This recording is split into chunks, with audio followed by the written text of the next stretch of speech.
Assalamualaikum warahmatullahi wabarakatuh. Saya Fitri Muharyanti dari kelas 10 OTKP 2 akan menjelaskan tentang kolonialisme bangsa barat di Indonesia. Yang pertama, masuknya Spanyol ke Indonesia. Spanyol masuk ke Indonesia pada tanggal 18 November 1521.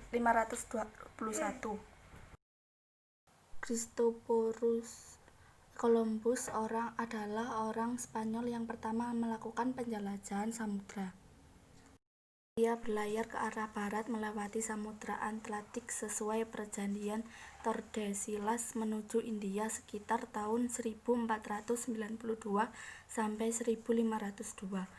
Ternyata ada kesalahan karena sebenarnya ia sampai di benua Amerika yang ia pikir adalah India. Penjelajahan berikut dilakukan oleh Ferdinand Magalhães dari Spanyol ke barat daya melintas Samudra Atlantik sampai di ujung selatan Amerika, kemudian melewati Samudra Pasifik dan mendarat di Filipina pada tahun 1521. Pelayaran Magalhães berpengaruh bagi dunia ilmu pengetahuan karena dirinya berhasil membuktikan bahwa bumi itu bulat. Penjelajahan kemudian dilanjutkan oleh Johann Sebastian Elcano. Pada tahun 1521, Spanyol telah sampai di Tidore, Kepulauan Maluku. Kedatangan Spanyol di Maluku, tepatnya di Tidore, disambut baik oleh Sultan yang memerintah Tidore saat itu karena mereka sedang bersengketa dengan kerajaan Ternate yang didalangi oleh Portugis. Tentu kedatangan Spanyol nantinya akan dianggap menguntungkan karena dapat membantu mengusir Portugis dari Maluku. Akhirnya, sebelum terjadi peperangan besar antara Portugis dan Spanyol, maka dilakukan perjanjian ulang yang mana memperjelas perjanjian sebelumnya, yaitu Perjanjian Saragossa pada tanggal 22 April 1529.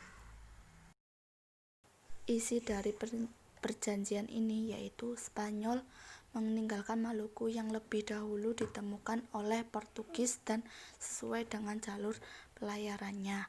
Spanyol kembali ke Filipina dan mendirikan pusat kekuasaan di sana, bukan di Maluku. Portugis tetap tinggal di Maluku dan bebas melakukan perdagangan. Selanjutnya adalah masuknya Inggris ke Indonesia. Inggris masuk ke Indonesia pada 8 September 1811. Ketika akhirnya Inggris menyerbu Pulau Jawa, penggantinya Daendels, yaitu Gubernur Jenderal Jensin, tidak mampu bertahan dan menyerang. Akhirnya dari penjajahan Belanda, Perancis ditandatangani dengan kapitulasi Tuntang pada 18 September 1811. Isi dari perjanjian tersebut adalah A. Seluruh Jawa dan sekitarnya diserang kepada Inggris. B. Semua tentara Belanda menjadi tawanan Inggris. C. Semua pegawai Belanda yang mau bekerja sama dengan Inggris dapat memegang jabatannya terus. D. Semua hutang pemerintah Belanda yang dahulu bukan menjadi tanggung jawab Inggris. Kapitulasi Tuntang ditandatangani tanggal 18 September 1811 oleh S. Moody dari pihak Inggris dan Jensis dari pihak Belanda.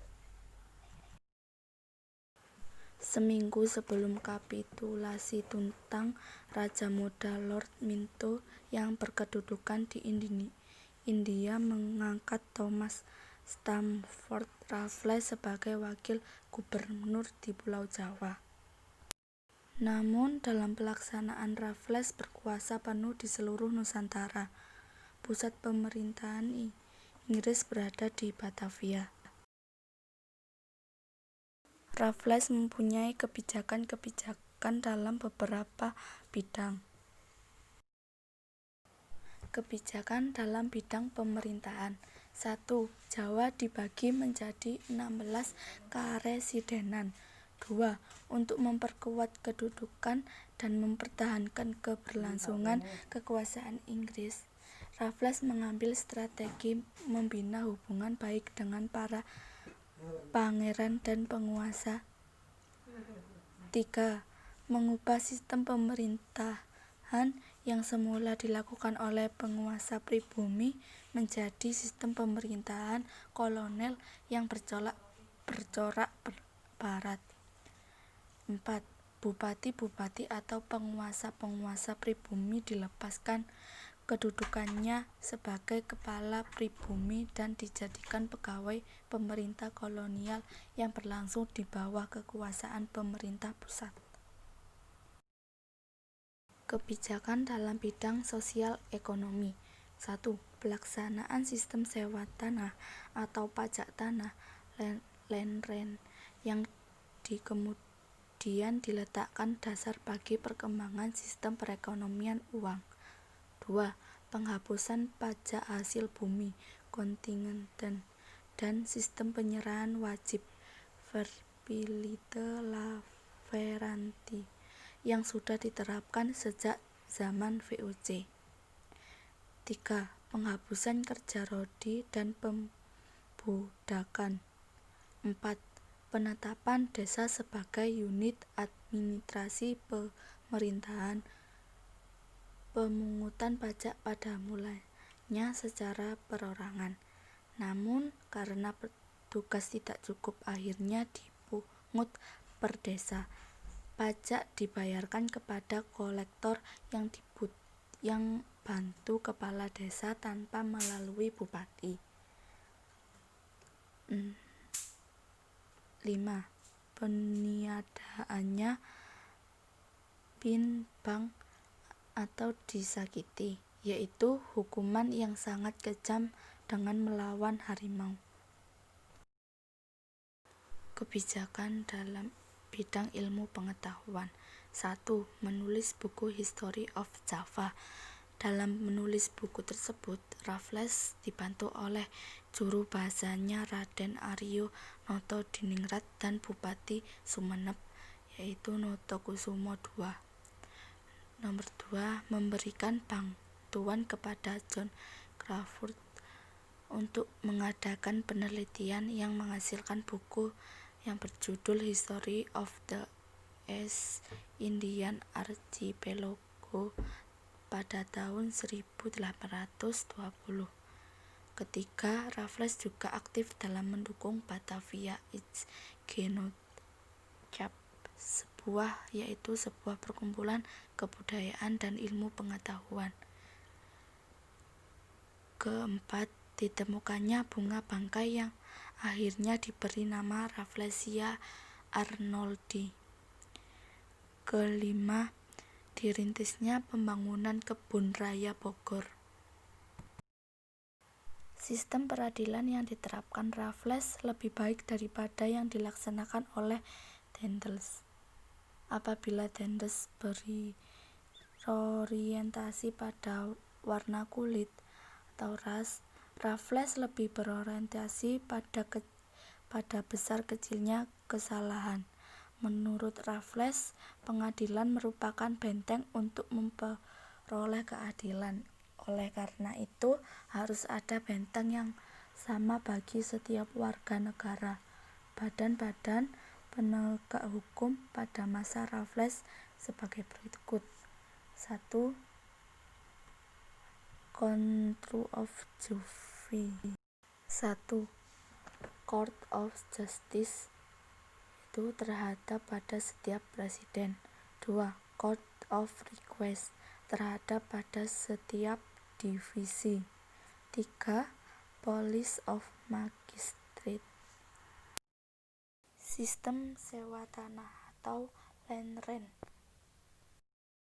Untuk menentukannya besar pajak bagi tanah bagi menjadi 3 kelas, yaitu sebagai berikut. Kelas 1, yaitu tanah yang subur dikenakan pajak setengah dari hasil bruto. Kelas 2, yaitu tanah setengah subur dikenakan pajak sepertiga dari hasil bruto. Kelas 3, yaitu tanah tandus dikenakan pajak 2/5 dari hasil bruto. Maksud dan tujuan pelaksanaan sistem sewa tanah. 1. Para petani dapat menanam dan menjual hasil panennya secara bebas untuk memotivasi mereka agar bekerja lebih giat. Semakin kesejahteraannya menjadi yang lebih baik. 2. Daya beli masyarakat semakin meningkat sehingga dapat membeli barang-barang industri Inggris. 3.